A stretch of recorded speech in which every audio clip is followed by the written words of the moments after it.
Hello, everybody, and welcome to Off the Rack. I'm Sal. You said you were ready. You said go. Well, I said I was ready, but you're the producer of this show. Mhm. You should recognize when your talent is being silly Mm. and isn't actually prepared. Hello. Yes, that's true. That's Hello, true. hello, everybody. I'm ready now. Oh, good. I'm ready now. I'm Yeah, here. I too am ready. Welcome to Off the Rack. This is a comic book show. We talk the books of the past week. We review them. We tell you what we thought about them. Then recommend comics to come out this week that we think you should check out. We also have a book of the week, which we select from our samplings of books that have come out, and then decide which one is the best. And we each get our own, so there's equal opportunity for people to get their favorite book.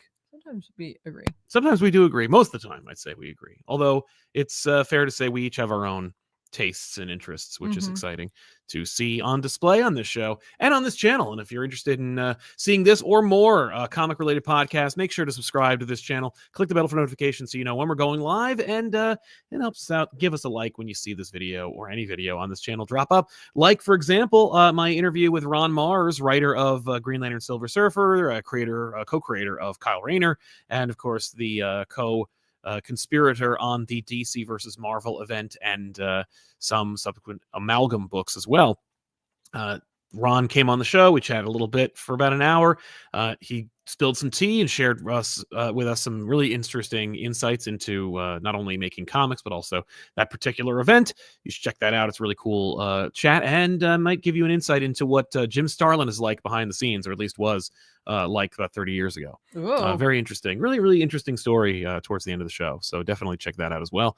This show is going to be sponsored normally by ourselves, but and by you, actually. If you're watching the show live, you can sponsor today's show by using Super Chats, ask a question or comment, read it here on the show. But also, I wanted to make sure that this show is sponsored by us because, for example, we are in the cold season, not just on the East Coast, but also in terms of interest and views.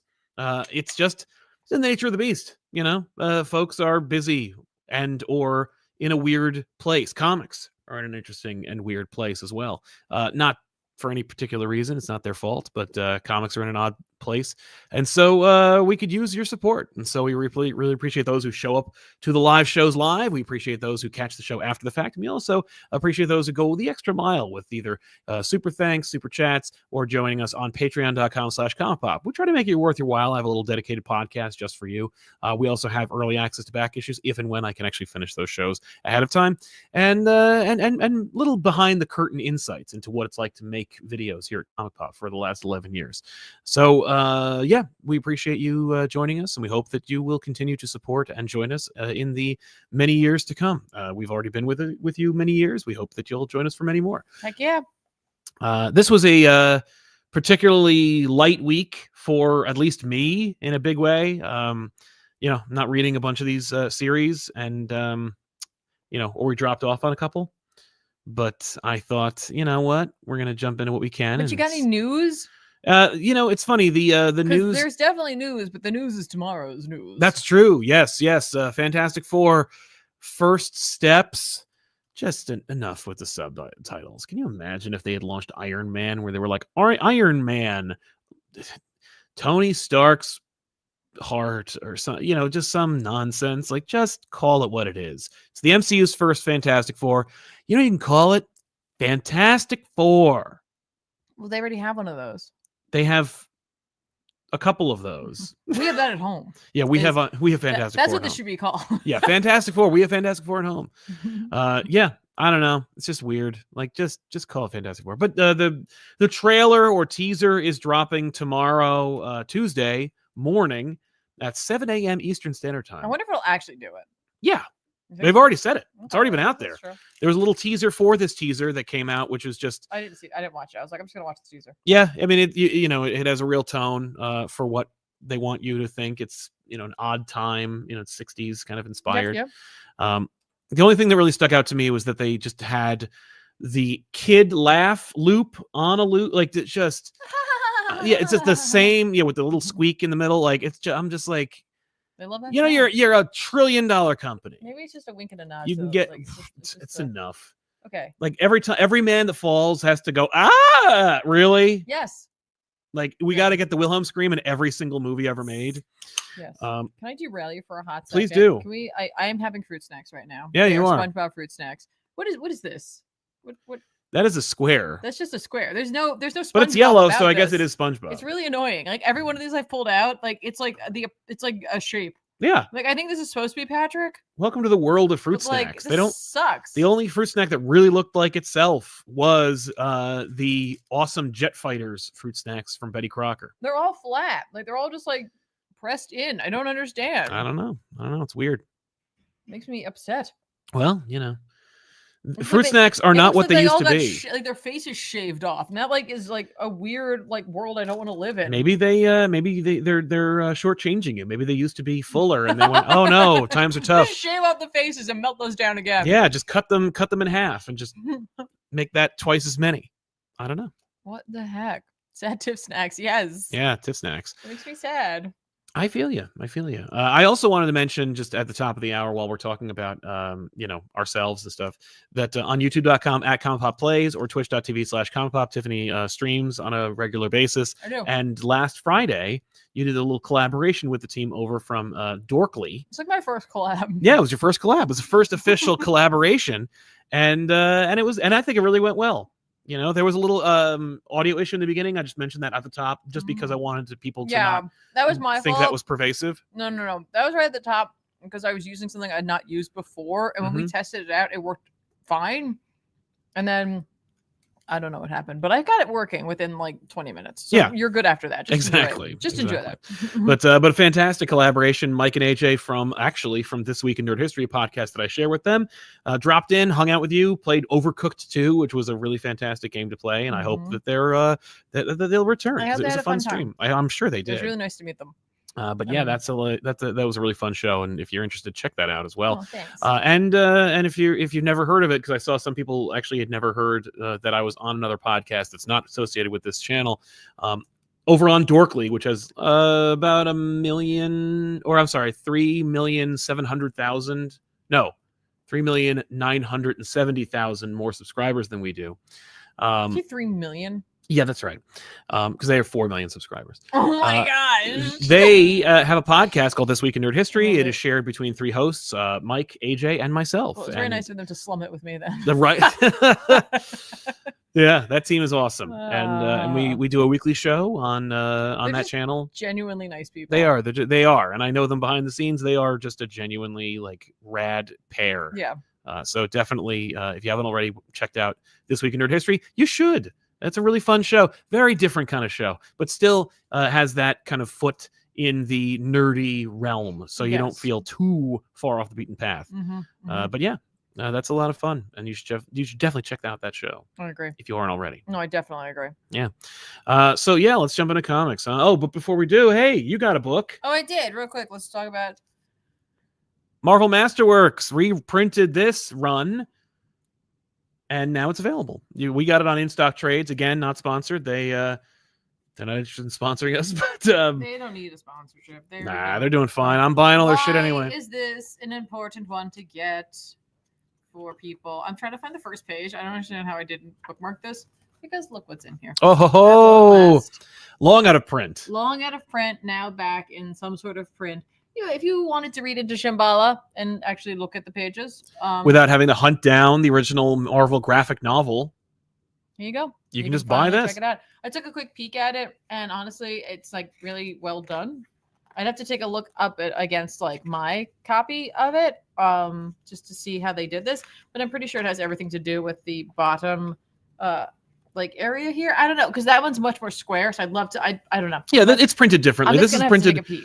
This is printed more in favor of the traditional comic book size and format. The earlier 80s Marvel original graphic novels were all that very specific kind of Marvel or DC Black Label square style.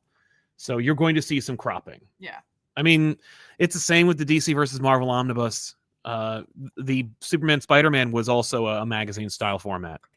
Yeah, fantastic art by Dan Green, I believe. Dan Green. Dan Green, James DeMatteis. Also, just some great stuff. Get some solid Rintra Topaz stories in here too. That's true. You get those characters also because that was happening around the same time, I guess. So, little shout out for that book that you can pick up, which is not sponsored, nor is it available, but from us. But definitely pick it up. Absolutely. Yeah.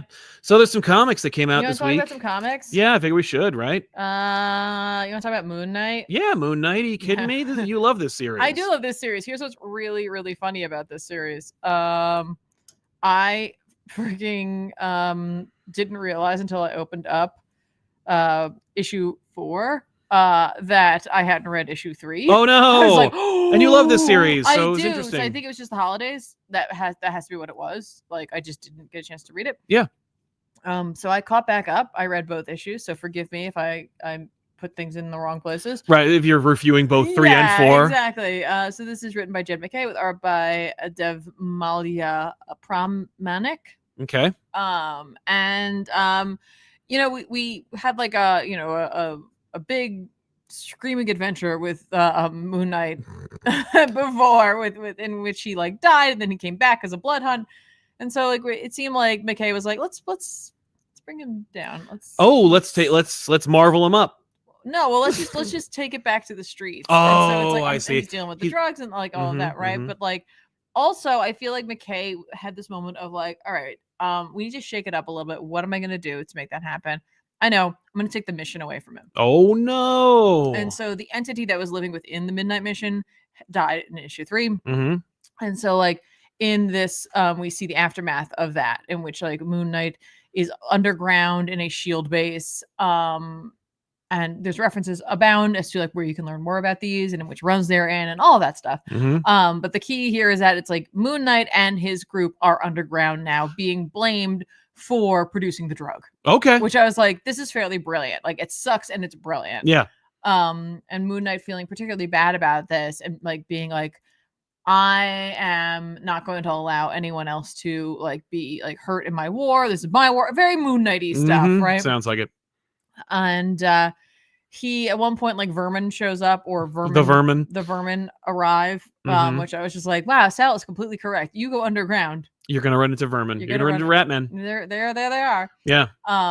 And there's like too many of them. Yeah, so I remember when there was one vermin. Now that's like a thing. Well, there's a lot of them. And so Mark wants to fight them, and there's just clearly too many of them. But he's not feeling good, and he wants a win. And he's also just, lashing out. Like he's just got a lot of anger. It's really funny too, because as he's fighting them, he's just like, I'm not the same guy as like the Spider-Man is like you like would normally fight. And sure. I'm just like, yeah, I mean, accurate. Yeah. Between them. And like between Spider-Man and you, yes, 100%. Mark's gonna be more harsh. Like you might die. Well, especially because there's so many of you. You got spare vermin. Yeah, there's like, and you can just go through them, right? But prior to this, like, or as his altercation's going on, like Jake and Steven are talking to him through his mind. And being like, don't do this. Just go get the crew. Like, let them come and help you. And he's like, no. I'm not going to do that. And they're like, then you're going to die. Like, we're going to die. Yeah. And I'm not okay with that. And at one point, it looks like he's actually going to fall. And like, this is actually a really good page. Wow. Really fun. Again, this art's very different than Cappuccio. And I like when Cappuccio started off, I felt like it was like, wasn't sure, like, if it was gonna, it didn't feel like 100% the way it feels now. Sure. You know what I mean? It felt good, but not every panel was great. And now, like with Cappuccio, like everything is great. Yes. So I'm wondering if we're gonna see something similar here with this artist. There's a lot of really interesting, fun panel layouts here, really playing with the space. Good. In this issue, it's a good place for that. Yeah. But like, he basically like claws his way out of it and describes himself as a wild dog and decides like he's just gonna go and like deal with this. And so like his plan is to essentially, the guy who is selling the drugs or creating the drugs had said he was a boxer or a fighter. And so Moon Knight's like, let's just fight this, like you and me. Okay. I'm like, okay, this is, maybe there's some maturity here. Maybe there's a little actual growth for Moon Knight, as opposed to him just doing the same thing over and over again. But he's like, nope, I'm gonna like, all right, let me see if I can bait him into just fighting me. So interesting stuff. Yeah. But yeah, essentially the mission is dead. Oh no. The entity, at least. Right. Oh, that's a shame. Yeah. All right. Well, there we go. Sorry, Moon Knight. Didn't rush him. Well, I read Ninja Turtles number 6 from Jason Aaron and Juan Ferreira. This is the now ongoing Ninja Turtle series from IDW, which features this team. It's Aaron and Ferreira doing the Turtles. They have been pushed back out of New York, in fact, and into the sewers of Newark, which I'm like, hey, Teenage Mutant Jersey Turtles, anyone? The real standout from here is Ferreira's art, and even if you had paired Ferreira with like a noob or a lesser writer, it would still be talked about. Like people would still be like, this is a good looking series. Right. But because you have Jason Aaron on here, it's going to be engaging. It's going to be interesting. It's going to be authentically Turtles. It's going to give you something that you've never seen before. And that's what the series promises and delivers on every single time it comes out. And that's what we see here. The Turtles, of course, have been split up, fragmented, are fighting to, regain their family, even though none of them wanted to be together again after the fall of Splinter and so much more, because this is kind of like a soft reboot of the IDW run of Turtles. So everything you remember from IDW and Turtles has already happened, but we're kind of in a fresh place. The Turtles have each been isolated and doing their own thing and feeling rather successful, even if they are intrinsically connected and they should be going in kind of like one shared unified destiny. Donatello is kind of like the glue that keeps them together, though he is in a worse for wear situation where he's got a dead rat carried around all the time, which he believes is inhabited by the voice of Splinter. There are more and more indications that maybe Donnie isn't as crazy as one thought. Plot twist, he is. Oh yeah, no, I mean, like, I think Donnie is definitely in a bad place, and I mean, like Splinter is talking to him through right. I mean, like that's certainly. Or he's just talking to him in general, and he's just like, you don't need the rat. You don't need the rat. You're just using a totem to kind of like be able to talk to me. And I'm like, I don't know, that hasn't come up yet, and I don't know if it will. If that were it, Ghost Splinter being like, it's actually very upsetting to me. Put that down. I really hate that. Yeah, please I hate that on a lot let of that levels. go. Please stop. Exactly. But yeah, so the idea is that the Foot has kind of infiltrated all aspects of New York. Sure. And so it's like New York is now, while it is familiar and people still live and work and play there, there is this kind of like seedy, evil undercurrent that has kind of controlled every aspect of it to force out like, its own heroes, which is kind of prescient today. But like, it's interesting to see the Turtles kind of like deal with this. They were battling with, emergency workers and firefighters who were all like hidden as, they're not really who they are. Right. They are their Foot. Yeah. And so it looks on camera like the Turtles have turned on, of course, these essential workers and regular citizens to demonize the Turtles and put them in a position where they can't, gain any ground. Meanwhile, Casey Jones is in a coma. April is like kind of indicating maybe she might take up the mantle of Casey Jones. We'll see. So that's kind of her thing right now. But they're separated. She is from the Turtles, so the Turtles can deal with what they're dealing with. Right. And we're seeing, at least I think there's no fewer than 2 turtle on turtle punching.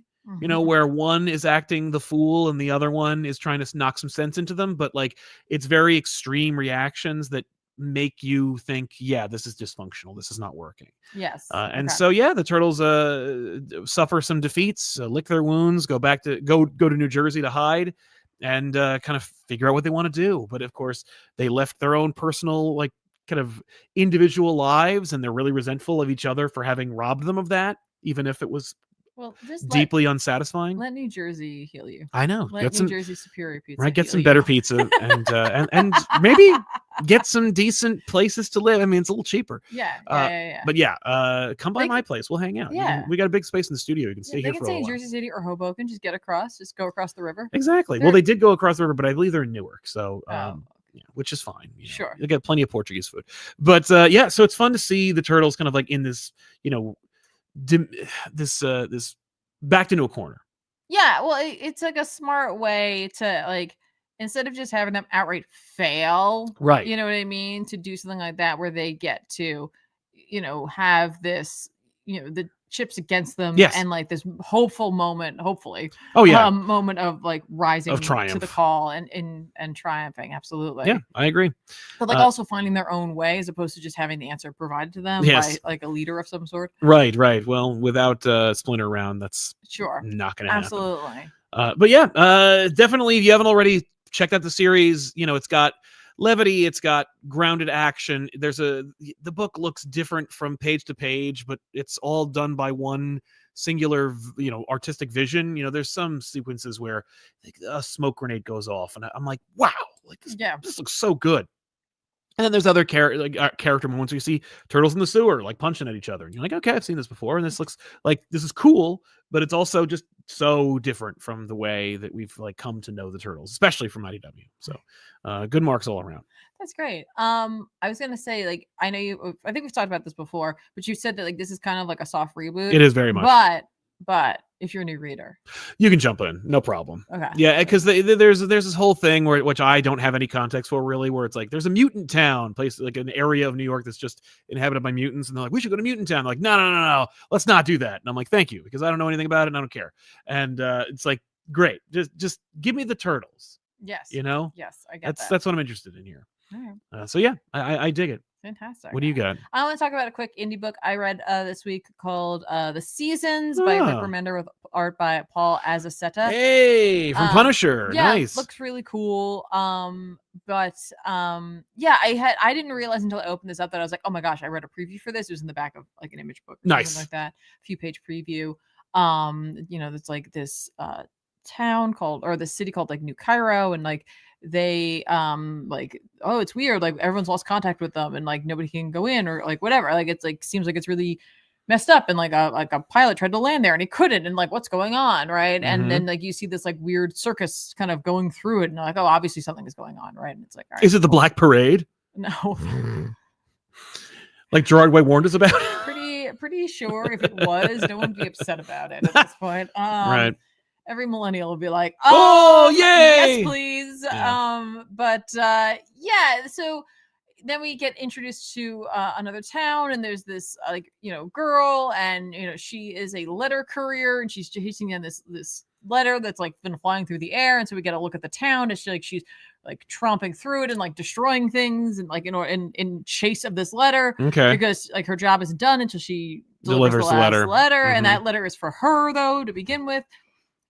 Anyway, and it's like a letter from her sister warning her that something's coming and she needs to get her other sisters and get out of there. She has like, it's her and then her 3 other sisters. They're all named for the season. So there's spring, autumn, summer, and winter. Okay. Presumably we've only met 2 of them. And the older sister might be in trouble, right? And it's like, okay, I get where we're going. Get the premise, with this, right? Yeah. And like everything about this book, also like, oh no, the parade appears to have like arrived in her town. And oh like, no, it's creepy and weird. And like the main antagonist is like got like a catchphrase who goes hook. And they're like, okay, cool. And everything about this really should be something that's right up my alley. Yeah. And it is, except it's not. Oh. And here's why. Because like as I was reading this, I was like, I can't put my finger on what it is I'm reading until I read part of the letter in the back by Rick Remender. In which he mentions specific, by the way, it looks fun. It's great. It's energetic. It's exciting. The colors are great. Storybook feel, like, love it. Love great vehicle for Azaceta to really display his range. Yes. And like you can see like in like areas that aren't the town, very different looking art, just great looking stuff, right? Like an antagonist where you're like, what's happening here? I don't know, right? But in this, like Remender says that like he wanted to do something that people weren't doing anymore, like a love letter to Tintin, Winsor McCay, and Miyazaki. And that was when I was like, got it. Okay. Got it. I get where the whimsy is from, or clearly we're like calling forth Miyazaki, the Tintin of it all. Like, you know, it's like Kiki and like, right. I get it. Here's my issue. Okay. With this book right now. As it stands with the first issue. With this first issue. And I'm sure folks who have read this and are much smarter than I am will disagree with me on this. But my problem is, first of all, like when you call forth the name of like someone like Miyazaki, immediately I have something now to compare to. Yes. Right. And you know, and I understand it's more of an homage than anything else. It's just something you wanted to see. Yeah. Right. The thing about Miyazaki protagonists, right? Other than there is not typically a very obvious antagonist. But the thing about like Miyazaki protagonists is that yes, sometimes they are a little like all over the place or quirky or whatever, right? Okay. But like their quirk comes in a way in which I feel like I like them as a person. Spring Seasons, which is what her name is. Okay. There is nothing about her right now that endears me to her. In fact, when she causes calamity, I'm just like, why won't someone stop this like, person? Like, you're a disaster and you're literally ruining lives right now. Like, that was all I could see. Right. It wasn't like the joy and the jubilance that you get from watching like a Miyazaki. You know, it just felt chaotic and destructive. Yes. And I understand. I get it. You're doing an opening salvo to a movie here with this first issue, but the character didn't hit for me. Everything else about it is great. It's just the way in which she performs her actions and the way in which she handles her actions. That doesn't quite fit in with the rest of the world around her, which seems to just hate and despise her. Right. Like, in a way. Like, why should I not? Right. You like, know? They're like, you know, like she goes through a bakery and they're like, you're banned from here. Yeah, you've destroyed everything. Yeah. And like she ruined someone's cake. And then like but she's like, no, it's fine. Look, it looks exactly the same. And then as Assetto draws it to make it look like it's not exactly correct. And she puts her hands in cupcakes and like, I'm just like, yeah, that baker, like, he's making pennies on the dollar here, man. Like, woke up at like 3 a.m. to make this, man. Yeah. And so, like, for me, like, our main portal into this world right now, not feeling it. Her older sister, sure, it's like she's a little more serious, whatever. And I like whimsy, I like fun, I do like that, but I like it presented in a way that makes me want to have fun with that person. Now, maybe this is going to become like a coming of age thing. It just felt though that it was meant to be like us meeting Kiki for the first time. Okay. You know, like us meeting Ponyo for the first time, and it just did not have that effect on me. I'm gonna give it another shot because, like I said, like everything about this book feels like it should be up my alley. But this first issue, I was kind of like, yeah. All right, fair enough. The seasons. I would like to see I'd like to meet the other seasons. No, obviously, we didn't meet summer or winter. Yet. And maybe that's what we're supposed to get out of this, is that, like, you know, spring is like whimsical and whatever, and like she'll do something that, like, what, like, you know, maybe she fits her season. Yeah, hurricanes happen during during her season. Well, so. they happen during summer. Really? Yeah. Okay, yeah, that's fair. Yeah. Right. I also don't like spring, so I don't know. Spring's like, it's just allergies and it's annoying. just wet and allergic. But like, it drove me insane that she's got this letter, and I'm like, how did you get to this point? How did you get to this point where you are like ruining everyone's day to keep a letter for yourself? Well, getting out of the indie territory, you read a Marvel book, the second issue of a Marvel book I read that I the was first like, and the second issue. Yeah, because I was like, oh, when I saw that Philip Kennedy Johnson wrote this, I was like, oh, that's cool. Yeah. I was like, let's talk about why I read this. First of all, please. Philip Kennedy Johnson on writing, Adam Gorham on art. Obviously I saw this book. I saw that Wolverine was on it. I read the little description about the other characters that were in it. I was like, all right. Flashback book. Gotcha. So then obviously picked it up and started reading it. And the reason that I absolutely was like, well, now not only am I getting the first issue or second issue, I'm going to also buy the first issue, is because this is like about Nick Fury and Peggy Carter and a Soldier Supreme who was created by Jason Aaron. Which is not Captain America Soldier Supreme. No.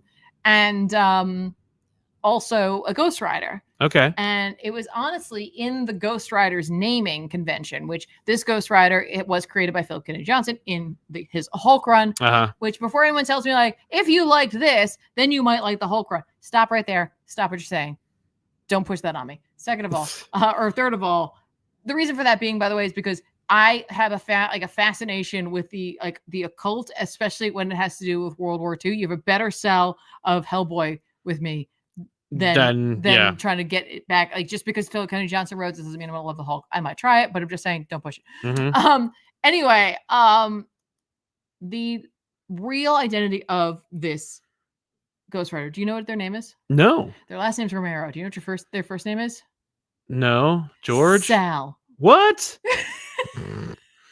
Neat. All right. Sal Romero, Ghost Rider? Yes. Wow. I'm reading this because, as Sal has always said, Sals don't get to be Batman. We don't get usually we don't get to be superheroes. We're relegated to like punks or mob bosses, maybe. That's amazing. I like that. Yes. And so, like, in this we get the background of where he came from. How did he make the deal? And it's like, yeah, it is. We're in the depths of it, of World War II. Yeah. You know what I mean? And he and his cadre of like his platoon, Yes. are going to be dropped in, Mm-hmm. and they get attacked by like crazy demons and stuff like that. And like everybody but Sal bites it. Okay. Sal like manages to land on the ground where he is then like eviscerated. Yeah. And something comes before him and makes a deal. Right. Right. And Okay. he takes the deal in order to get vengeance and hunt down Nazis. And I'm like, okay. Yeah. Nazi hunting Ghost Rider Sal sounds great. Yeah. Right. And he ends up crossing paths, of course. What does he ride? A motorcycle. Okay. Because it's World War II. Right. Okay. That's fair. So he has a motorcycle, at least for now. Yeah. Right. He doesn't know how to turn it on and off yet. Like he was Ghost Rider, and then he turned it off, and he's like, I don't know how to turn this back on. Okay. But Sardo, no, Mister. But he is their soldier supreme. He has some more ideas about this. He's a crazy cool gun that like takes his violent thoughts and changes them. It changes it into like actual like damage. So kind of cool, right? That is cool. So they essentially, or he runs into this group. So it's just Peggy and Nick and Soldier Supreme, and they're like, we are after, I can't remember what his name is, but like essentially there was at the beginning of issue 1 a group of German soldiers. I'm just afraid of saying that like other words. I know, lest YouTube get really upset with us. Yes. I don't know why YouTube would want to protect them. Late 30s, early 40s German soldiers. And they are escaping from Russia, but it's like when the Russian snows were coming. Oh yeah.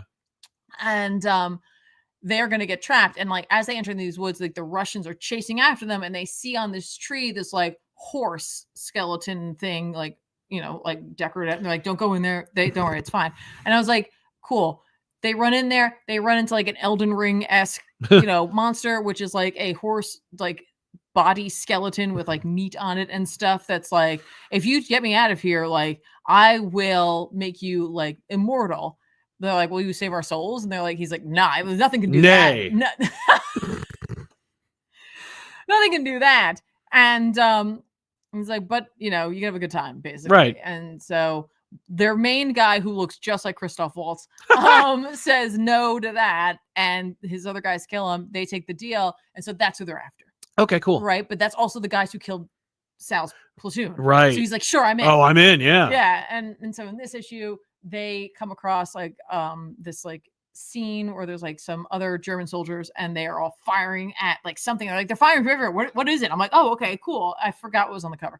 So they went to the town, and it's Wolverine. Yay. Right, and so he's there, and he's going to join up as well. Great. And he's like, it looks like your books sales are dipping. Yeah. And essentially, the antagonist of this story is able to spread like this demonic whatever by biting people, like kind of like vampiric, but kind of not. And so like the idea is like D-Day is coming. Okay. And so like, oh, cool, you're bringing like millions or hundreds of thousands of freaking soldiers. Yeah. I'm just gonna make my army even bigger. Totally. That. So yeah. I'm like, oh, okay, this is cool. Like this is very cool. Like utilizing like some realistic battles, but putting this like occult stuff. Yeah. Yeah. Of the backdrop. That sounds great. I'm here for it. And as the set says, art is great. No. This is sorry, Gorham's. Gorham. Yeah. Wrong person. Gorham's art is phenomenal for this. It's dope. Really does a good job when it comes to like brutality and like horror stuff. Yeah. I like a lot of the other stuff too, but like that for me is where he shines. Sure. Wolverine being like a real badass. Yeah. And like using 2 knives. Because yeah. obviously he's used to dual wielding. Yes. He wouldn't have his regular claws right, yet. yeah. So I'm like, that's really cool. So we still get that effect of him. Yeah. Doing his thing. But like this is interesting to me. I like the design and the fact that he's named Sal. That's what sold me on it. Oh. And that's why I'm saying don't push the Hulk part of it, because for me, my attachment is I like Ghost Rider. And now there's a Ghost Rider named Sal. So that's pretty cool. I have 2 things to like about it. And this book is really about them. And I know they have a whole adventure with Hulk doing stuff. Big time. But this is what I want right now. I want to see like World War II, Peggy Carter, World War II, Nick Fury. Yeah. This like new Soldier Supreme character that I don't know too much about. This is who I'm here to meet. That doesn't mean I wouldn't ever read the other Hulk, but like you have to understand the reason I'm reading this, right? Before making recommendations. That's cool. Yeah. Wow. I did not expect that. Very really, nice. really What an fun. under the radar book for someone like Phil Kennedy Johnson, who's like kind of Just a household name at this point. but like he's really just filling in his own lore. He's like, Yeah. I created this character, and now like I think it's a like 5-issue mini. That's smart. So we got like 3 more issues, and that'll be that. And I'm thoroughly enjoying it right now. And I can't wait to learn That's more. But fantastic. again, his name was Sal. I was like, I appreciate that in a big bad way. So yeah, thank you, PKJ, for that. For that, not that he named it after me, but no, but just to bolster the name Sal. Yeah, he didn't. He inadvertently did. So thank you very much. Well, I read Superman Lex Luthor special from Joshua Williamson and Eddie Barrows. This, I mean, obviously, when you check out the cover, you're like, oh, okay, because in the entire Williamson Superman run, Lex Luthor has, since House of Brainiac, Superman's Lex Luthor's lost his memories, and he is kind of just like trying to make amends for having been a piece of shit for the better part of his entire life. And it's gonna take a lot. Exactly. But it doesn't really, he doesn't take much convincing for Mercy, or is it Mercy? To be enthralled with him, and they have a little relationship. Lex grew a beard, and he's trying to make amends with his daughter, and all this interesting stuff. And Lex grew a beard. And he grew a beard. There we go. Yeah. I can grow it here. Yeah, exactly. I can't get it to go up here. Yeah, no, Lex Luthor's like evil Lex Luthor. Either he is so petty that he's like, no, I have to own it, I'm bald. Or he's like, no, why would I have to apologize for being bald? The beard is just overcompensating. Whereas this guy is like, I don't know. I mean, I can grow it here. I might as well just grow a big beard. I don't know. Either way. Big bushy beard. Yeah. All I can say is this book might as well have just been an issue of Superman. And it's weird that it isn't. It's actually like really weird that it isn't. And I'm kind of like suspicious. Not that like I think there's anything nefarious going on, but I'm like, you didn't need to make a book that was called Lex Luthor. You could have just made this like a filler issue of Superman. Because Superman's in it and he's doing stuff. And it has everything to do with All In and the DC All In special. Like Superman gets a call basically from Mr. Terrific, and he's like, hey, does anybody remember what happened in DC All In special when Darkseid exploded? And we have our ID card that's like got crackled energy and all this stuff, and there's the Elseworld from the previous event, and we're trying to talk to it, we can't. Well, I was working on something back in another event with Lex Luthor, and so I'm afraid to admit it, but like Lex was the key. And so I'd like to talk to Lex Luthor, and Superman's like, well, Lex is kind of not here right now. It's another version of him that's, he's lost his memories and he's trying to make amends. And Mr. Terrific's like, yeah, I don't care about that. I need to solve this problem. And so Superman like goes to talk to, good guy Lex, and good guy Lex is also, they're trying to jog his memories. And I don't know why everyone's working overtime to try and make Lex remember who he is, because he's a monster. He's a supervillain who's killed people. Right. And, they go so far as to give him a piano so they can bring in this story about how like Lex's mother tried to teach him how to play the piano. And there's this beautiful like sub story that takes place in the past where young Lex is learning the piano from his mom, and his father was an abusive alcoholic who like didn't regard that like element of Lex's talent. Lex then ends up developing like Lex and his father when he's a kid bump into, I think it's Martha and Clark when Clark was a baby, and Clark like won't stop crying, and like Luthor like senior like screams at Martha like, would you shut that kid up? But then later young Lex develops like this kind of like transmitter that is this beautiful sonata that he puts together, and it ends up he sends it out into the ether, and it ends up reaching young Superman's ears, and it soothes him. Aww. And it helps the Kents out. And so Superman recognizes the melody, and like smart, good Lex can't play the melody, but as his memories start to unlock, he can play it. And so it's like, he is unlocked, and he can play the song, which is both beautiful and sad. So it's like, it's smart, it's good writing. But yeah, the long and the short of it is Lex has returned, or at least he can remember. Superman hears it, and he's like, oh no, it means Lex can remember. Mm-hmm. So we're going to bring Lex in. He's going to help Mr. Terrific. We're going to communicate with the Elseworld, because they know they've lost precious time. Like a chunk of time has been missing, not unlike Dr. Manhattan. But this time, that chunk was just the amount of time, I think, that the Justice League decides to send Booster Gold over to the Elseworld. Right. So nobody remembers that he's over there, and no one else has referenced it in any other books. So hey, remember that. So yeah, this book is essential if you're paying attention to what's going on with All In and where it's going with respect to like the inevitable crossover with the Absolute Universe. Okay. So I don't know why it's not a Superman issue, but you know, I'm basically more or less because it's all about Lex, but Superman's still in it. It doesn't, it doesn't feel any different than a regular. No, I get it. Issue. That's very fair. But it was very well written, and Barrow's art was great. Just a really nice story, just a good like self-contained, done in one, which I also find to be in rare supply. Well, yeah. Right. I mean, I love a done in one. Yeah, I really do. Oh yeah, I really grew up love on a them. done in one. Absolutely. So I also read Ultimate X-Men this week. This is Ultimate X-Men number 11 by Peach Momoko. Through and through. Mm-hmm. And this issue, you know, like I've said, like it's interesting to me to see her writing this as like a truly Western comic. This issue for me, like I was like, ooh, I can feel the desire for her to want this to be a little bit longer because of where this ends. Where I'm just like, ooh, it is like very much like a bit of a cliffhanger, but also would just be part of a volume that she'd be writing if it were like a manga. Sure.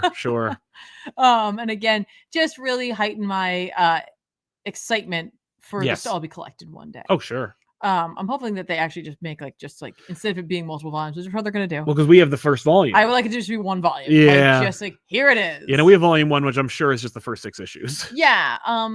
But we're also starting to see the story starting to take a little bit more of a shift. You know, it was like trying to understand this world and trying to understand where mutant powers are coming from or what this has actually to do with the X-Men, that type of thing. And in this, it seemed like May Storm might be starting to form like a group that might be like along the lines of like maybe an X team of some kind. Okay. But she also didn't want to lead. But of course they are found. And again, we get to see on display our Momoko's incredible horror abilities as well. Like I would hope. Can't get over that. Like it's so creepy. Oh yeah, yikes. So creepy. There's like that's very Uzumaki inspired. Yeah, very like some really great creepy Ito inspired stuff I should say. Here in this issue.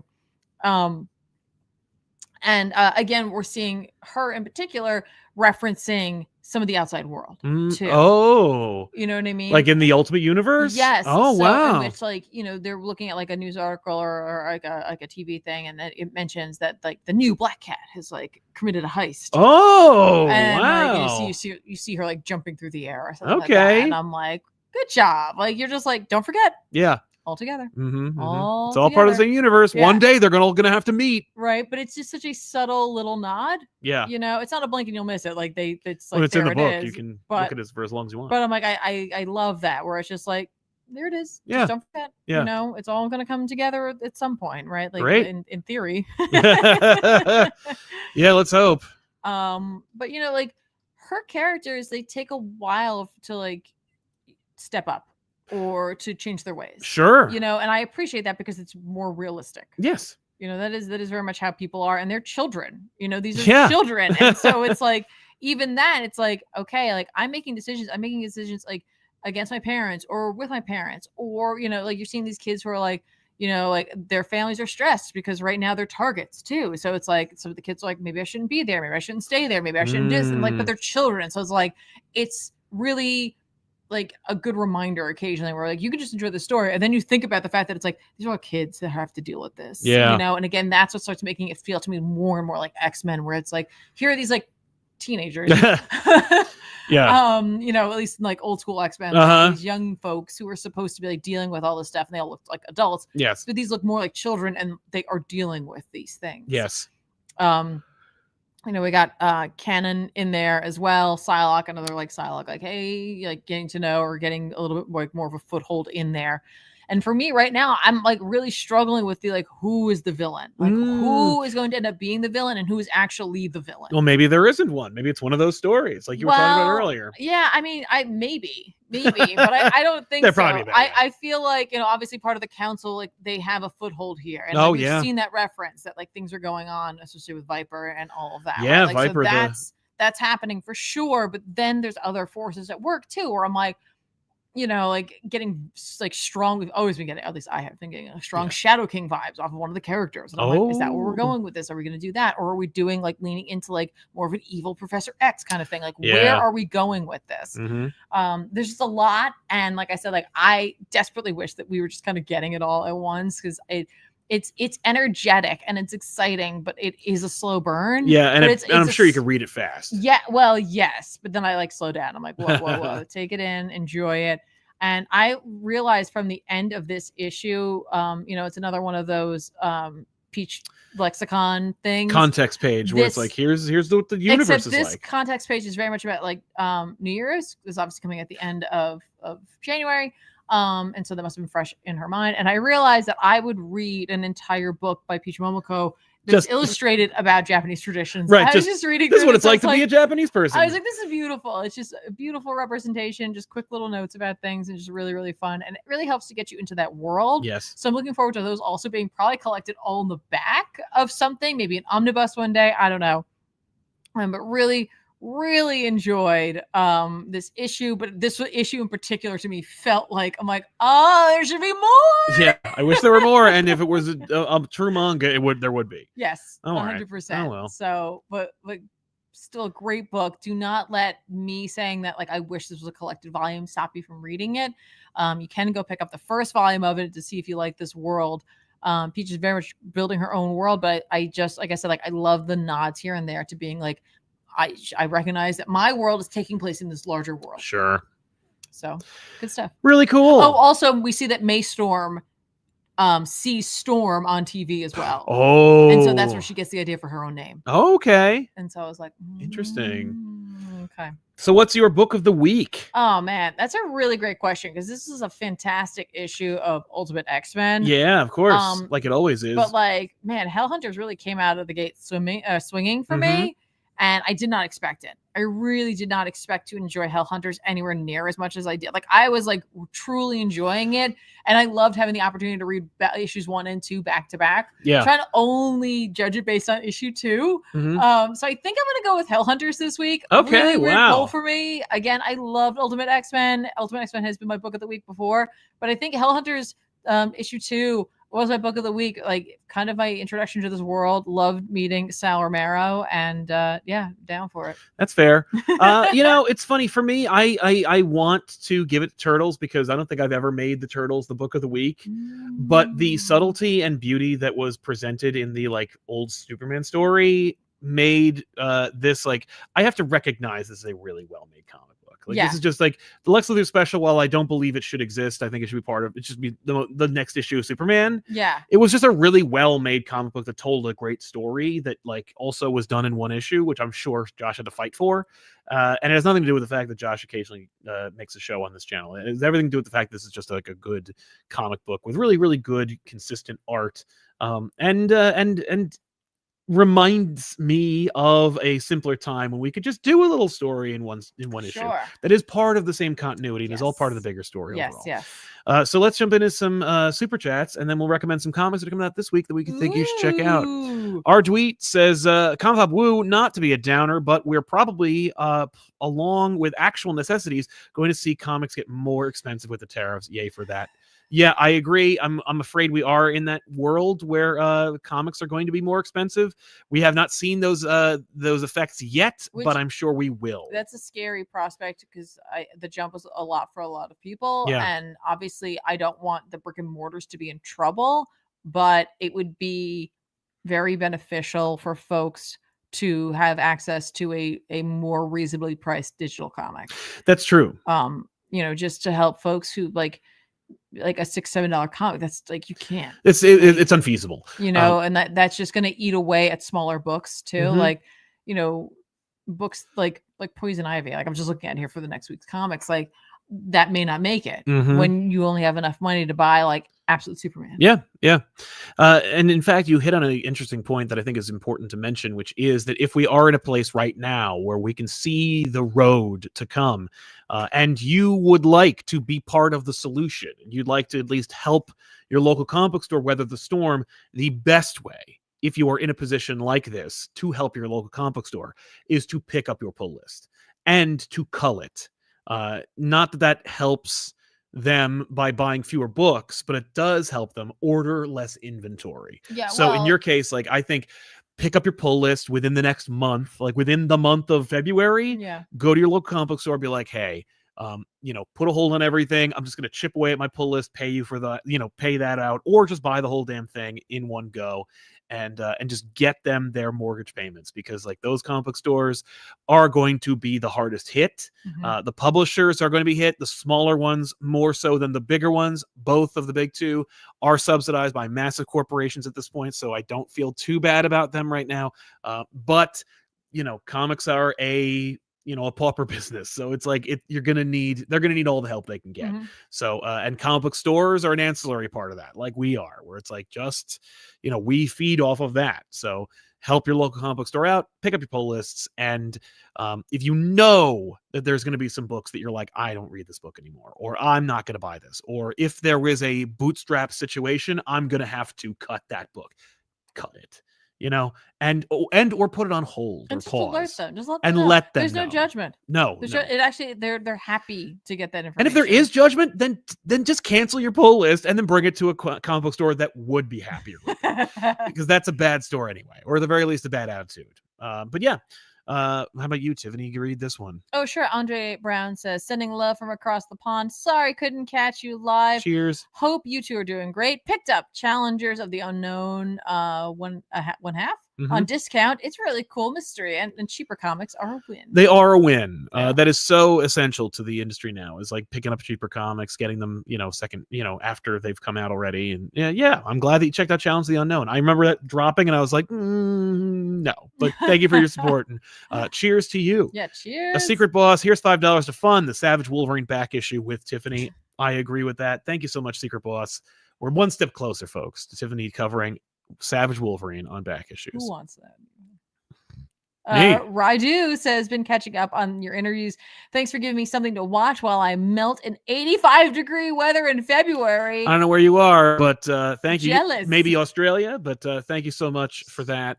I saw a video of a person in Australia today. They were on the beach. Yeah. And because it's summer there. It's summer. And I was like, I want to be on a beach so bad. But they are being plagued. At least some of these beaches are being plagued by these like awful blue jellyfish. They're like everywhere. And it's why like everyone's on the beach, but no one's in the water. No one is going in. Please get in the water. What reference am I making? Moving on. I know. But thank you.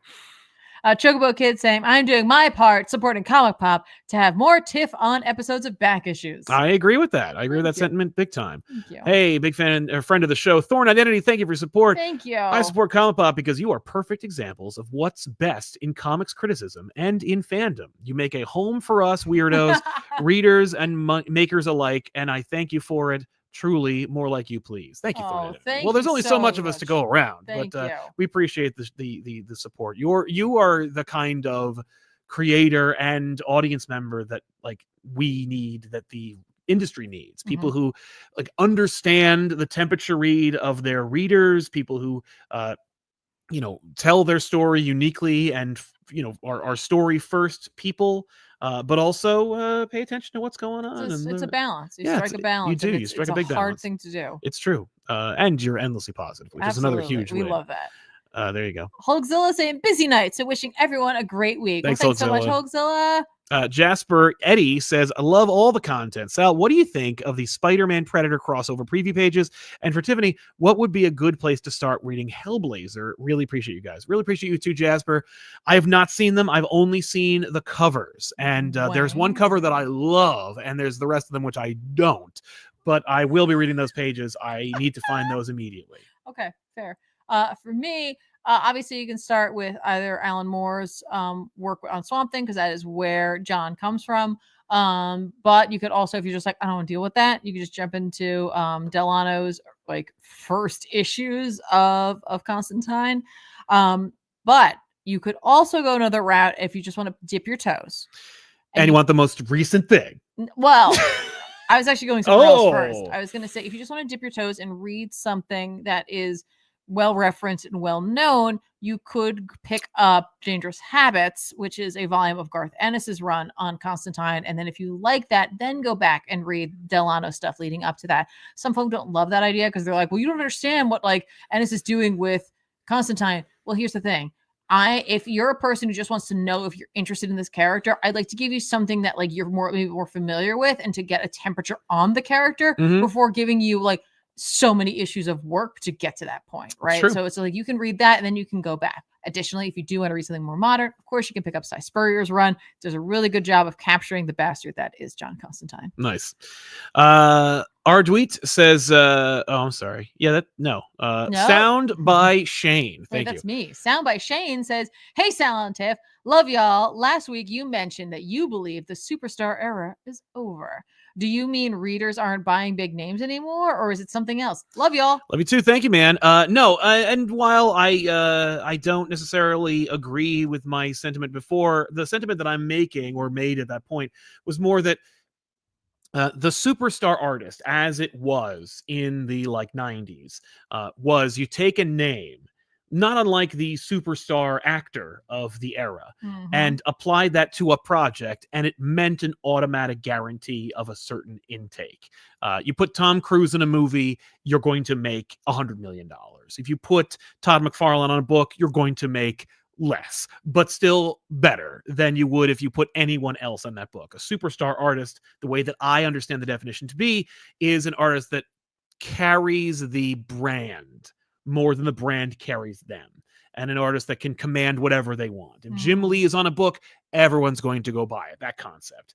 And Jim Lee still does that, but he's a carryover from that era, as opposed to it being like a new artist that came on the scene that can pull the same kind of thing. That was the main point that I was trying to make, was that like I think that it's few and far between, and there are exceptions and there are outliers, and there certainly is a new crop of superstar artists who one can call superstar artists to a different definition, where it's like there are artists who are exciting, who do put asses in seats, who do get people to read. However, are they to the same degree? I think not. Is that because the era I'm referring to is part of the speculator bubble, and that contributed to it as well? Absolutely. The speculator bubble was a big way, but it was another easy shorthand for speculators to go, I know that Rob Liefeld is drawing that thing, so I'm going to buy more copies of it because of the name cachet. There is a kind of like incestuous symbiotic relationship that the superstar artist of the time had with the speculator boom. And so I recognize that, and I can imagine that it was artificially inflated to a degree. That is to say, their stranglehold on the industry, and I don't want to use that necessarily because I don't want to imply that they were in any way negative to the industry, but today's world doesn't have, I think, that level in the same way, where it's like you can name a list of 8 or 9 people and they are going to guarantee you 20% increase in profits. I don't think that exists. I think you can make a list of maybe you can make a list of 7 or 8 people who it would be a good idea to do that, but the certainty is gone. Like for me, it's not about the artist or about the superstar. It's about the math. Like the math has changed. Sure. And we've seen that in the movie industry, where it's like, put Tom Cruise in a mummy movie, you're going to make $100 million. Oh, never mind. Put Robert Downey Jr. in a lawyer movie, and you're going to, oh, never mind. Like, it's not the same thing. Put Chris Hemsworth in a franchise, and oh, never mind. Like the movie star is gone. The superstar artist does not command the same level of financial success. And it's only because of the fragmentation of culture, the echo chambers that have been created, and the destruction of a unified media that we can all kind of like be on the same page for. Absolutely. So that's what I meant. Did you read that or did I? I read that one, so you're up. All right. Our tweet says, also caught up on all the absolutes now. Nice. Love all of them and have a soft spot for Superman, but damn, Wonder Woman is insane. Her power is patience. Heck yeah. I agree. Jason Hedelson says Comic Pop's the only YouTube I watch daily, going on a decade. Wow. I even got Patreon a year or 2 ago. Once I realized I could get back issues early, and it rocks. Thank you, Jason. Man, I love that ad. Just right on there. That was a great ad. 10 out of 10. Yeah. I tried desperately to get the book or the show out early. Yes. Sometimes that doesn't work because it's just me. You did the best you can. Thank you. Thank you so much. There you go. Tea Time 480. Hello. Hope you're doing well. With the FF trailer coming out tomorrow, are you bummed like I am that we were so close to getting Raoul Cole as Reed? I am disappointed. Yeah. I do love Pedro Pascal, not as Reed, but I also think that Pascal is talented enough to be Reed. It is a shame. Yeah, no, I agree Yeah. with that. I just got my lipstick on the mic thing. That's okay. My pick was not him, although Midnight Mass. Yes, that was my pick. He's amazing. He was my pick for that. Yeah. Like 1,000%. Between that and Blind Manor, I was like, Oh, yeah. he's it for me. Like, No, he's great. You know, he has such range. You know, we saw him in Midnight Mass with like, you know, a father figure. Oh my God, amazing. So absolutely incredible. Like, Yeah. I was so in on that pick. Mhm. So in on that pick. Yeah. My pick was Glenn Howerton as Reed Richards. Okay. I just thought that was a good pick. Yeah. But that was never in the running, so I'm not disappointed. Well, I wanted Rahul Kohli before. Yeah, you picked him. You picked him like I early. Know a lot of people did. We saw I Midnight Mass, and you were like, "Hey, he'd be a great Reed." I was like, "Damn, Yeah. like he could do it. Yeah, he could do it." Mm-hmm. Okay, that's me. Owen says, "Did you guys see Omar at Near Mint Collectibles? Condition. Dang it." Near Mint Condition announced, this says NMC, so I know. Announced that Marvel is printing the X-Men Age of Krakoa Volume 1 Omnibus. It's going to be a complete reading order and supposedly mapped out to be at least 10 volumes. Nice. Damn. We talked about that on our Hawks and Pox episode of Back Issues from many, many years ago. And yeah, I feel like that's the way to go. We talked about that where it's like, what are they going to do? Are they going to do just volumes? And in the trades, they did. But the omnibus format, which is more niche anyway, you can get away with that kind of thing. No, some of the trades, they did mix it up. What was in there. And I think some people lost it as that. Like, they didn't quite love that. But I think it's because it was in smaller volumes. In an omnibus, I feel like it's more forgiving. Mm-hmm. I agree. Lenny Laserdisc says, "Hi, Sound Tiff. Caught up with my reading, and wow, Absolute Wonder Woman is incredible. Have a good week." You too, Lenny. Thank you so much, man. And yeah, if folks were sleeping on Absolute Wonder Woman, I don't know how that's possible. Pick up Absolute Wonder Woman. It's only 4 issues, and it's a delight. There you go. Excellent. Typical Spider. Thank you so much for your super chat saying, "Hey guys, caught up with Ultimate Spider-Man. I'm stoked to be on the ground floor with what I feel will be a definitive run. Do you guys recall any runs that you read week to week that from one that have gone on to become historic / definitive?" Yeah, absolutely. I mean, like, maybe they're fan favorites, but we both were reading Supergirl Woman of Tomorrow when it was coming out, and that was like, this is a special book. Yes. And now it's a movie. But that was a great series. That was me with Mr. Miracle. Mr. Miracle, too. you read like, that. Reading that, I was like, damn. Yeah. Additionally, that was for me reading Aaron's Doctor Strange. That felt like I was like, this is something special. Yeah. But that would also be Aaron's Conan for me. Yeah. Like, I was like, this is also feeling fairly special for that. Yeah. I jumped in on the ground floor not the ground floor, but I was there at the beginning for JMS's Spider-Man and Civil War. Like, I was there for Bendis's New Avengers. I was there when Bendis started on the Marvel architecture, and I read all of it. So yeah. I would also say we'll see if it becomes definitive, but I feel like McKay's Moon Knight is something special. It's easily going to be the top 3 for people. Like, it's one of the best runs on and so like I'm very fortunate to be there, and not that it's a run or anything like that, but I feel very privileged to have been on the ground floor for Saga. Oh, I was going to say, yes, you were there on the ground floor for Saga, but also hit Krakoa. Oh, yes. Oh, my God. From the beginning, from the jump. Yes, from the jump. Bryce Harriet, hi. Thank you so much for intelligent discussions for the intelligent discussions on and copious laughs. What storylines or conclusions are you most excited for this year? We'll talk about one of them in our recommendations this week, but there are a bunch of books that I'm looking forward to reading. I don't know about like conclusions, but I'm sure we're going to see some culminations of absolute and the ultimate and absolute convergences. Yeah. That'll be exciting to see. Storyline wise, I'm now very excited for Hellhunters, Power Fantasy. Yeah. Freaking love that book so much. I think I don't know if it's actually pre-ordered or ordered, but I actually just ordered 2 copies of it, one for myself and one for Ethan. That's how passionately I feel about this. I'm like, I feel like he might like it. He's gonna not like it. I would be devastated. I'd be devastated on the inside. I'd be like, but I bought this for you. I'm sure he'll like it.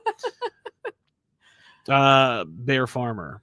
What else you got? Like in terms of like things that you're excited for, or that you want to see the conclusion of? I mean, I'm excited for more Ultimate Spider-Man, seeing where it goes and stuff like that. Absolute Batman. Absolutely, yes. Yeah, it's gonna be great. For sure. Wonder Woman, absolute Wonder Woman Woman, for yeah, me. of course. Like, cannot wait for more of that. Yeah.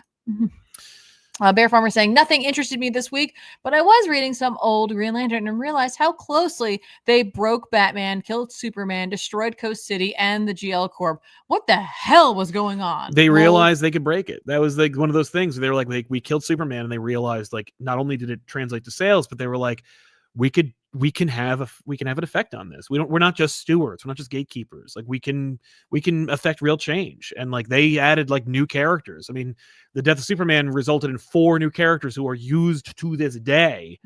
At least a couple of them can carry their own series on a regular basis. You know, it's amazing. Yep. One of them is a classic Superman villain. You know, that's 2 of them, Doomsday and Cyborg Superman. Like that's amazing. And they were like, we could do this, especially during a period at that time when DC was like really doing poorly, sales wise, market share wise. Okay. So where they were like, oh my God, not only can we like be creative or at the very least be destructive and add new things, but maybe that'll also result in keeping our jobs. Hell yeah. So yeah. Darkseid the Almighty, I really want Wildcats to come back. I hope they keep the gritty 90s art style and vibe. A well-animated and adapted show would be great too. They brought that back recently, and it was terrible. It was just they want to see a good version of it. I know, and I would love that. But like, you know, the one who wrote the last one loved Wildcats and just was too close to it. Maybe that was the problem. I think that, you know, it's funny. I saw Zap Comics in Wayne, New Jersey, just posted a thing on their Instagram where they were like, they had collections. They've like, you know, single issues that they put together and then they sell them for a discounted rate. They had 20 issues of Wildcats for $20, if that. It's a whole like almost run of Wildcats, and it was $20. I was like, ooh, that might be worth picking up. But like, DC should consider doing re-releases of Jim Lee's Wildcats. Like just, you know, here's a hardcover, here's a trade paperback, like, you know, here's one of those DC collections that they, you know, to get in the hands of people like everywhere, you know, like Far Sector and stuff. Like see if there's an interest in this brand. Hear me out. What if they did a Black Label mini on Wildcats? Yeah, I'd read that. I mean, what about that? I don't know who's writing it. I mean, what about that? I mean, like they have played with that idea, but not gone far enough with it. Like they've used characters. Yeah, you know, I'm like, just saying. But no, I love that idea. I mean, like that's a great way to like play with the brand and get it out there. So I mean, I'm down for either of those. I mean, you should do both. Like really, realistically, like you know, start with that. Like see how that goes. I mean, like, but it's like you have all the pages, like and DC prints hardcovers like really cheaply. So it's like, you know, you can get a couple of hardcover like the whole run of Jim Lee's Wildcats. You could time your releases. Well, especially with the advent of the Authority movie, it's like, well, there's going to be a resurgence for Wildstorm, or at least there could be if you were brave enough to try it. Right. But yes, the Black Label Wildcat thing is a great idea. I love that too. Yeah, I mean, there's gas in the engine or the tank for Wildstorm. Girk Pectus says Helverine was disappointing for me. OG Helverine was terrifying with mind powers. The new series is just generic Wolverine on fire, no cool powers. I haven't been reading that. I kind of fell off of that. I read the Helverine like saga thing, and then I was like, I'm good. Yeah, no, I hear you. That's fair. So I'm sorry to hear that it's not what you're looking for right now. If you are looking for an alternative that has Wolverine in it, but it may be more Ghost Rider themed, check out Hell Hunters. I was able to jump into it without needing to know that like the characters and where they had originated from. But go check that out. I think that's pretty good too. I agree with you. I'm going to start a poll really quick. Should they re-release Wildcats in hardcover form? Wow, I didn't. Wait, no. Would you buy a Wildcats Black Label mini series? Yes, no. Now that's in the live chat. See, folks who are catching this after the fact, you missed out on this poll that you can take place in right now as it's happening. But yeah, so let's see. Let's gauge that reaction first, then we'll send that data over to DC. Oh yeah, sure. Let's just send that on over. Our pals over at DC. Just put it right in the old direct funnel. To yes, which is also called the garbage can. 100%. But yeah, let's see here. Sal So yeah, changed his mind. let's recommend some books that are coming out this week that we think you should buy. Water just gently spurted out of my mouth onto you. That's okay. So Batman 157 from Zdarsky is coming out. I'm looking forward to it. Let's see here. Tony S. Daniel continuing the art. I was not a fan when I heard about it, but also he is really good in the previous issue, so I like that. Jorge Jimenez is also coming back, so that's going to be cool. Fantastic. Absolute Superman number 4. Since the twist in issue 3, I'm like, oh, well, now I'm in. The Ultimates number 9. I'm still reading the series. I think I have to, and I suspect again, Dennis Campbell will probably take over Hickman when Hickman gets bored of this universe. Wolverine 6. I guess I'm reading Wolverine now. That's happening right now. Have you noticed like a lot of Black Cat play in Marvel right now? Yeah, well, Jed McKay is a big player. I'm just like in Marvel, and he loves Black Cat. Yeah, so she's here. She's involved. Oh. Like, you know what I mean? Like, she's like, I saw her on a Scarlet Witch cover. I saw her, you know what I mean? It just feels like she's everywhere. You are correct. And I think I made a quiet observation of that the other day when I saw her in something else. And I was like, there's a lot of Black Cat. I think she's going to be in the movie. I was wondering that too. Yeah. Literally that's what I was wondering. All I could think about, really weird. All I could think about was that conversation we had. And it's one of our interviews here on this channel where we were talking, they were making, it was the team from Avengers No Surrender, where they were like talking about ideas where they could, I think it was Jim Zub who talked about it, where they were like, we could cut a bunch of things. The Black Order, for example, we could definitely cut. And Tom Brevoort, right before Infinity War, just goes, I think you should keep the Black Order in this one. And they were like, Tom, or the Black Order going to be in Infinity War? And he's like, that's all I could say. All I could say is I would just keep the Black Order. I just noticed so much by her. A lot of Black Cat. So yeah, maybe we should consider that there's going to be some Black Cat in the movie. I'm down. Finally, Black Cat belongs in a Spider-Man movie. I'm so on board for that. Birds of Prey number 18. Yeah, I mean, like, honestly, now's a great time for him when no one remembers him. It's not cheating. I know. I'm down. I'm down in a big way. There she is. Yeah, there she is again on Scarlet Witch. She's also on Avengers. She's on the Ultimate Spider-Man. She's everywhere. Batman Offworld number 6. I literally saw. I was like, "What?" I'm reading that. Yes, for sure. Doug I Mankey, don't know Jason if I remember Aaron. anything that's going on. I don't even remember if I read the last issue. Well, I might have. Maybe not, but you'll have plenty of time to catch up. It's a great series. I've loved it. It's definitely. Are you reading Justice League: The Atom Project? No. Okay, I was just wondering. No. I'm good. I'm good on all things Justice League right now. Okay, I know. I haven't said anything so far. I know. Yo, did you see this interesting what have you done? I don't know. I don't know what I did. I used the middle wheel to why would you do that? Because I don't know. That's what? Because I'm a mouse guy. What? No, I wanted to there's a really interesting setup here between these two covers. Yeah, what? And I'm like I can't unsee it. I don't know if everybody could see Spirits of Vengeance and Snot Girl being next to each other. Yeah, they're very synergy. I'm just Snots of Vengeance. I'm like, is Snot Girl secretly Ghost Rider? Is that what I'm being told here? It's weird. That's really funny.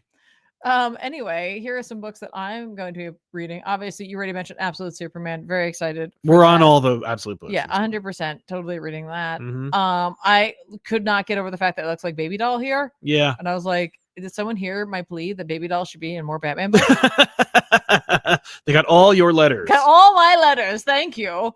Namor number 7. Yay. I'm down. I don't remember how many we have left of this. I think there's 1 or 2. Yep, just 1. This is the penultimate issue. I love being able to say that because I love being knowing that word. I'm not going to pretend like that. Comics give you a real opportunity, a lot of opportunities to say penultimate. I know. I barely ever used that beforehand. This might be a great opportunity for me to catch up on IDW's The Exorcism at 16 pen. Or 1600 pen. I feel like this is a great book for me. I just didn't get a chance to read the first 2 issues. Issue 3 is coming out. Maybe this is a chance for me to go back, grab the other ones, and check this out. Because again, it just seems like a book that I should definitely be reading. I agree with you. They're doing a second printing of the Ultimate Universe 1 year in. Oh. Well, it's just saying, like, if you didn't get Yeah, a chance no, and it's you true. like to have like a physical copy of it, Mhm. now would be a great chance for you to grab that. Right. You can also get White Boat #1. It's also being It's the re-released. reverse edition. Yeah. Oh. I don't know what that means. I don't know what. I've never heard of a reverse edition. It's neat. Yeah. Is that neat? I feel like that's neat. It could be neat.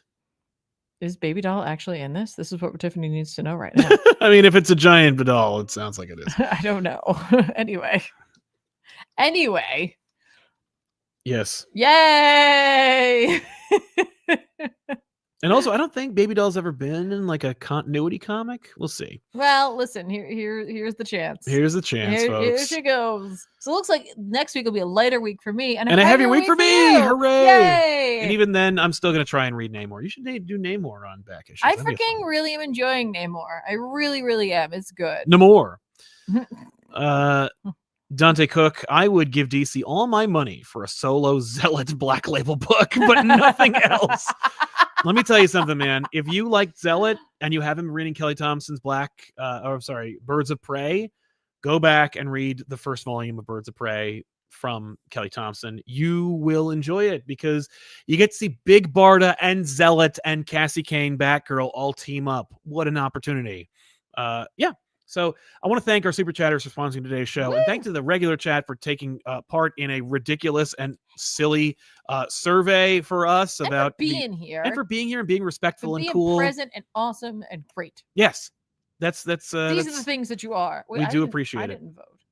But also make sure to stay tuned tomorrow because we are dropping an episode of our React series because the Fantastic Four trailer is dropping tomorrow morning at 7 a.m. So the hope is we're going to catch an episode of that and record it, and I'll have it out by like... Whoa, it lost. It said, people said no. Really? Yes.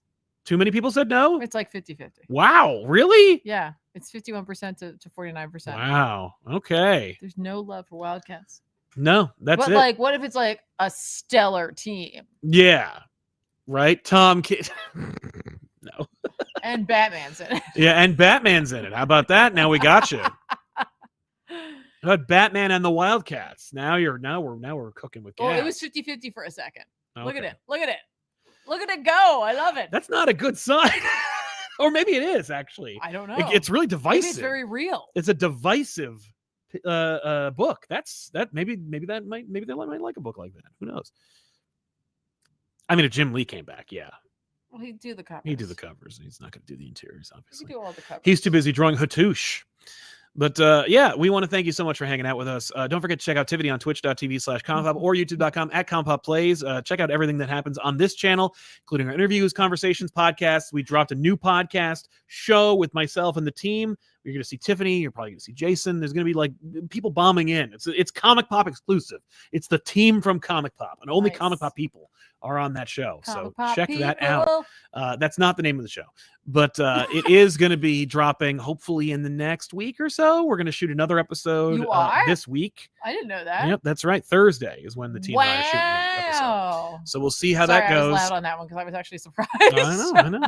But yeah, so if you haven't already checked that out, it's in the it's in the playlist. Go check it out on this channel. And yeah, thanks a lot for hanging out with everybody. That's it. Yeah, that's all we got. Anything else? No, just come by. We'll play some Marvels tomorrow. Yeah, Marvel Rivals. Check out Tiffany playing Marvel Rivals, baby.